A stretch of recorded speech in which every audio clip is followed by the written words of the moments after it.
Hi students, welcome back. Today we are going to discuss the chapter 14, that is center-state relations. In this chapter, we are going to discuss legislative relations, administrative relations, then financial relations. So, जो centre state relations हैं वो तीन categories में divided है: legislative relations, administrative relations, financial relations. So firstly we will discuss legislative relations. So article 245 to 255 in part 11 deals with the different aspects of legislative relations between center and states. So ये article 245 से 255 के बीच में बताए गए हैं, जिसमें territorial jurisdiction of laws made by the parliament and by the legislatures of the state, distribution of legislative subjects, and power of parliament to legislate with respect to matters in state list, and center's control over state legislature. So 7th schedule of the constitution provides for the distribution of legislative powers between the state and the center. So 7th schedule जो है constitution का, उसमें बताई गई हैं legislative power state और centre के बीच में. तो जो भी लेजिस्लेटिव सब्जेक्ट्स हैं उनको तीन लिस्ट में डिवाइड किया गया है: यूनियन लिस्ट, कंकरेंट लिस्ट और state list. Then after there are 100 subjects in the union list, which include subjects such as foreign affairs, defense, railway, postal services, banking, atomic energy, communication, currency, etc. तो union list में 100 subjects दिए गए हैं. और at present there are 61 subjects in state list, जिसमें आता है police, public order, roadways, health, agriculture, local government, drinking water facilities and sanitation. इसी तरह से 52 सब्जेक्ट्स दिए गए हैं कंकरेंट लिस्ट में, जिसमें education, forest, protection of wild life and bird, electricity, labour welfare, criminal law and procedures, population control and family planning and drugs के बारे में बताया गया है. Then Article 245 empowers the center to give direction to the state in certain cases in regard to the exercise of their executive powers.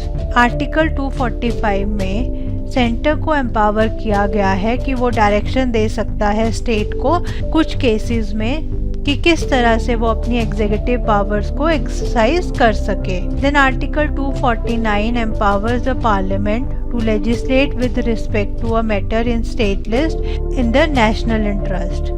Then under Article 250, the Parliament becomes empowered to make laws on the matter related to state list when national emergency is in operation. So जो article 250 है उसमें parliament को empower किया गया है laws बनाने के लिए किन मैटर्स पे, जो भी मैटर्स स्टेट लिस्ट के ऊपर हैं जब भी नेशनल इमरजेंसी आ जाती है कंट्री में. Then under article 252 the parliament is empowered to legislate for 2 or more states by their consent. Then after administrative relations. So जो आर्टिकल 256 से 263 तक है उसमें बताए गए हैं एडमिनिस्ट्रेटिव रिलेशन सेंटर और स्टेट के बीच में. तो इनको तीन कैटेगरीज में डिवाइड किया गया है: distribution of executive powers, obligation of state and the center, and center's direction to the states. Then cooperation between the center and the state.